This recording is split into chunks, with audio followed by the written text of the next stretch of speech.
Mahina-hong nagsalita si Namgang Chin. Ang flow cloud body technique ng Dienkang sect, ang heavenly secret elukory step ng pamilyang Zook, ang flying willow steps ng Danthon sect. Mula sa mga techniques ng Van Tongs hanggang sa Tai Chi sword style ng Voda clan. Ang paraan ng malayang paggamit mo sa mga teknik ng ibang paaralan ay tunay na isang himala. Hinaplos ni Namgang Chin ang kanyang baba, may ngisi sa mga labi. Hindi na nakapagtataka kung ang iyong mga meridian ay mawasak at ang iyong internal energy ay sumabog, napapatay sa iyo agad. Humakbang si Namgang Chin sa harap ni Diseo at nagtanong, paano ba nagagawa ang isang halimaw na gaya niyan? Itinutok ni Mong ang kanyang espada sa kanya sabay tawa ng mapang-asar. Siyempre, ipinanganak siyang ganyan. Sumigaw pabalik si Namgang Chin, ang boses ay puno ng pananabik.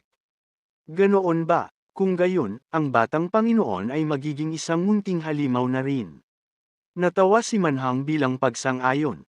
Tama yan, bata pa naman siya. Nagbibiruan ng dalawa na parang nag-ensayo.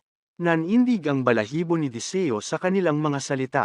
Seryoso, bakit ba nila ako laging tinatawag na bata? Nakakairita na. Iwinasiwas ni Namgang Chin ang kanyang kamay, nag-uutos. Lahat kayo, umatras. Agad na sumunod ang lahat ng walang tanong. Pinanood sila ni Diseo na umaatres, nalilito pa rin sa nangyayari, at naisip, bakit nila pinapa-atres ang squad? Teka lang, hindi ba ito na ang pagkakataon natin? Lumapit siya kay Mungkang at itinuro ang harap. Mag-isa lang siya. Kung sabay-sabay tayong susugod, hindi ba't mananalo tayo ng madali? Mabilis na lumingon si Mungkang sa kanya at sumigaw ng galit. Umatras ka ngayon din. Dahil sa tindi ng pagkalito, nasabi ni Diseo, ha? Umatras siya habang nagtatanong sa sarili, ano yun? Bakit bigla siyang nagalit ng ganoon? Tiningnan siya ni Baton at nagpakawala ng buntong hininga. Batang Panginoon, hindi mo pa ba nasasaksihan ang duel sa pagitan ng mga totoong master? Tiningnan ng matanda si Mungkang, iniisip na mukhang balak nitong ipakita sa Batang Panginoon ang isang mahalagang bagay. Lumingon si Baton kay Diseo at nagsabi, Batang Panginoon, mula sa sandaling ito, kailangan mong pagmasdang mabuti ang bawat galaw nila. Nagsimulang magbitak-bitik ang lupa sa ilalim ng mga paa ni Mungkang. At pagkatapos, ang dalawang lalaki ay tila lumubog sa lupa, nagpapadala ng malalaking bitik sa mga bato. Ang lahat ng nasasaksihan ni Diseo ay magiging isang napakahalagang karanasan para sa kanya, isang aral na magiging krusyal sa kanyang martial arts training sa hinaharap. Nagbigay ng tusong ngiti si Namgang Chin. Itigil mo na ang walang kwentang pagporma. May oras pa para tumawag ng backup. Kapag ako ang kaharap mo, walang kahihiyan sa pagtutulong-tulong. Ang sagot ni Manhang ay kasing tatag. Walang hanggang buhay, Buddha. Nais kong subukan ang aking lakas laban sa iyo kahit minsan lang. Nang walang pag-aalinlangan, nagpakawala ng suntok si Namgungkan kay Mungkang, sumisigaw ng, pagkatapos kitang patayin, ang matandang monghe na yon ang susunod sa listahan ko. Saktong pagbaba ng kanyang tira, nandoon ang espada ni Mungkang para harangin ito. Ang bawat atake mula kay Namgang ay nahaharang ng may eksaktong precision. Lumingon siya kay Diseo at nagbigay ng instruksyon. Batang Panginoon, kailangan mong pagmasdan ito ng mabuti. Bagamat hindi niya maintindihan ang layunin, pinanood ni Diseo ang dalawa ng may matinding atensyon. Nagsimulang ipakita ni Mungkang ang mga teknik, ipinaliliwanag ang mga ito habang gumagalaw. Ito ang pinakapundasyon ng martial arts ng Wuong sect, at ito rin ang pinakaimportante. Habang nangyayari ito, walang tigil si Namgang Jung sa pagpapakawala ng malulupit na tira, sumisigaw habang umaatake. Napakagulo nito. Inilabas niya ang kanyang galit na parang pagsabog ng bulkan diretso sa kanyang kamao. Tingnan natin kung paano mo ito babasagin. Nanatiling matatag si Mong sa kanyang espada, ang mga mata ay nakatuon sa kalaban ng may matinding seryoso. Ipinikit niya ang kanyang mga mata, nararamdaman ang bawat patak ng tubig habang bumabagsak. Ang mga nakakatakot na vortex ng enerhiya ay nagsimulang umikot sa paligid niya. Nanood si Diseo sa takot.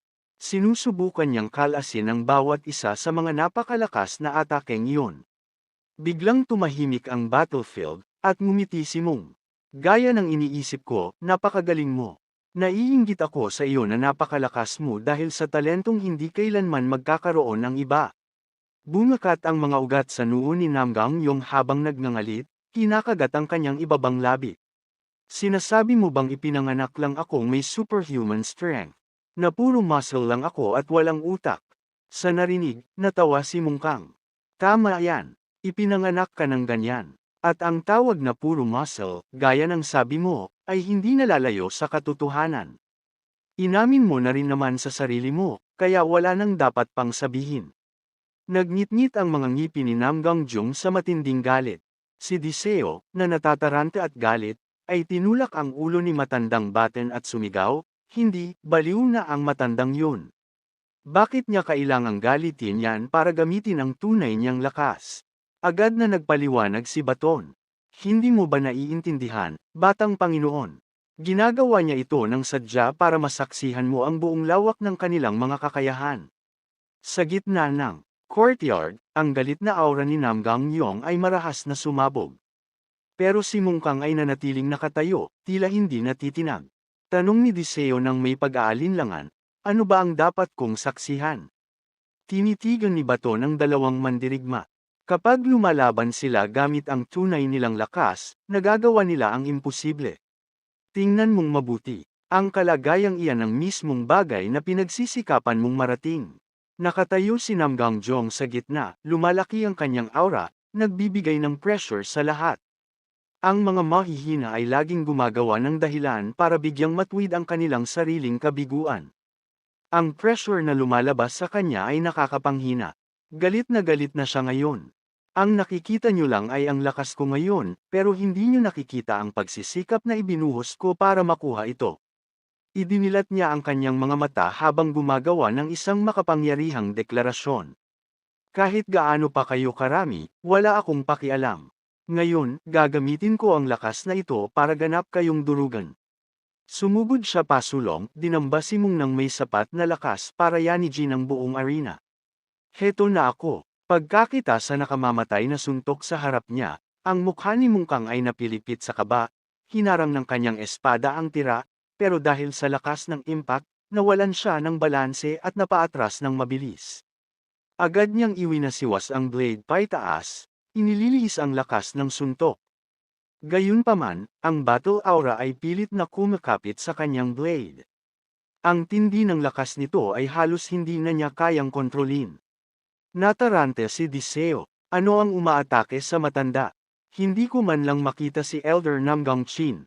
Pero nanatiling nakatayo si Mungkang habang ang mga spark mula sa nag-uumapaw na battle aura ay walang tigil na umaatake sa kanya.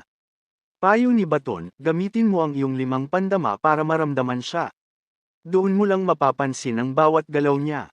Inilahad ni Diseo ang kanyang mga kamay, sinusubukang gamitin ang kanyang 5 pandama.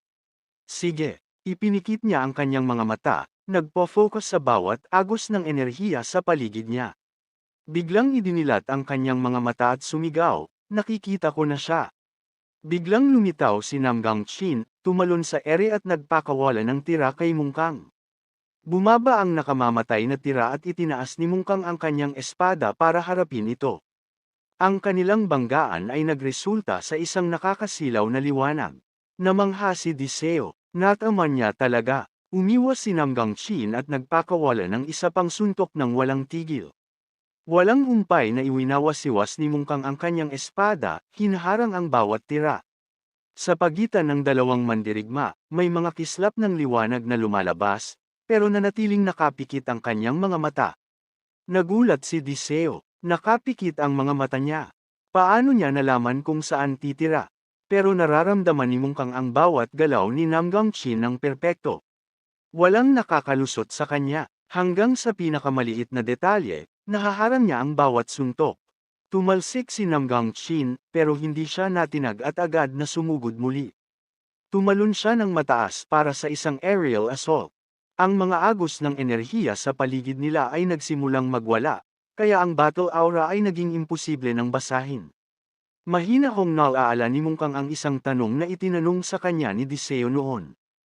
Hoy matanda, anong gagawin mo kung hindi mo mabasa ang battle aura ng kalaban mo? Tumayo siya noon sa harap nito at matiyagang nagpaliwanag. Sa ganoong kaso, kailangan mo lang gumawa ng sarili mong agos ng internal energy. Habang hinaharang ang bawat tira, naisip ni Mungkang, ang Took Wisdom Sword ay isang teknik na idinisenyo para targetin ang agos ng battle aura ng kalaban. Nang hindi namamalayan, itinuloy ni Namgang Chin ang kanyang atake habang ang mga bolt ng enerhiya ay parang ulan na bumabagsak sa stage. Sumigaw si Diseo sa takot. Para silang mga kidlat mula sa langit. Paano niya mahuhulaan yun? Lumingon sa kanya si Mungkang at ngumiti. Kung hindi ko nakilala ang batang yun, marahil hindi ko ito matatakasan. Mahinahon niyang naramdaman ang mga alon ng enerhiya sa paligid niya. Hindi lang ito tungkol sa internal energy. Iwinasiwas niya ang kanyang espada, at ang swordsmanship mismo ang gumagawa ng bagong lakas. Ang mga matatalim na sword strikes ay lumitaw sa loob ng kanyang kamalayan. Isang malayang estilo ng swordsmanship, walang gapos, tunay na nararapat sa pangalan nito. Si Namgang Chin, na may determinasyon sa mukha, ay sumugod pa sulong. Idinilat ni Mungkang ang kanyang mga mata at mahinahong iwinasiwas ang kanyang blade. Dahil sa slash, tumalsik si Namgang Chin. Isip niya, ang swordsmanship na ito ay hindi matatalo.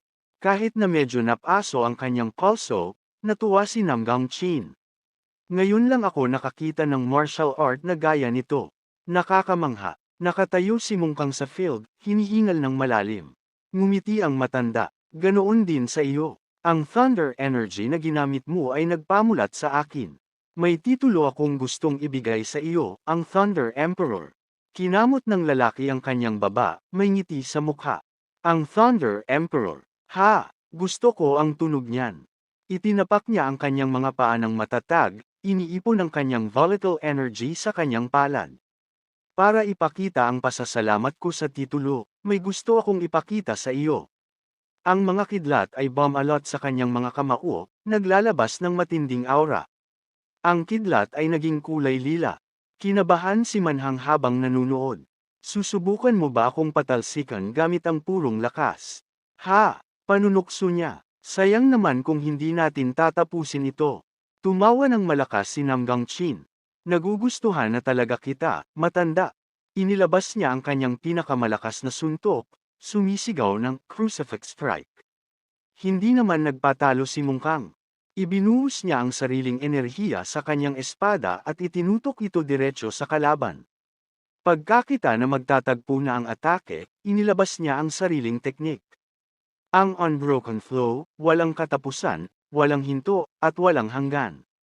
Ang dalawang atake ay nagbanggaan, na lumikha ng isang napakalaking pagsabog na binalot ang buong arena ng makapal na usok. Pinilit ni Diseo na sumilip sa gitna ng usok. Ang mga hiyaw ng crowd ay naririnig sa paligid niya. Sino ang nanalo? Nakadilat ang kanyang mga mata. Ang puso ay kumakabog sa takot habang may isang figure na pasulpot-sulpot sa loob ng makapal na usok. Nang unti-unti nang mawala ang usok, nakatayo roon si Namgang Chin nang hindi gumagalaw. Nag-cheer ang kanyang team, paano matatalo ang aming elder? Namutla si Diseo at ang iba pa, bumubulong, lagot na tayo. Pero biglang bumagsak ang katawan ni Namgang Chin sa lupa, na nagpagulat sa lahat, ha? Ang kanyang katawan ay bumagsak ng malakas sa sahig. Lumabas si Mungkang mula sa usok, nagpapakawalan ng malalim na buntong hininga. Akala ko talaga katapusan ko na. Nang makitang nanalo siya, ang crowd ay naghihiyawan sa tuwa. Ganyan dapat. Hindi matatalo si matandang Big Nose. Nakatayo si Namgang Joe sa gilid, bumubulong sa hindi paniniwala. Hindi maaari. Ang kanyang team ay ganoon din. Natalo si Elder Namgang Chin. Imposible. Tumakbo si Diseo kay Mungkang, kinakawayan siya. Napakagaling. Ano yung huling teknik na yon? Turuan mo ako, matanda. Sumagot si Mungkang, tumahimik ka muna. Pagod na pagod ako. Halos gumuho na ako. Tiningnan niya ang kabilang grupo, ang mga mata ay puno ng pagnanais na pumatay. Bumulong siya, mukhang balak nilang ituloy ito hanggang sa huling tao. Sa narinig, natawa si Diseo, maghintay. Ka lang, matanda. Alam ko na kung paano tatapusin ang laban na ito.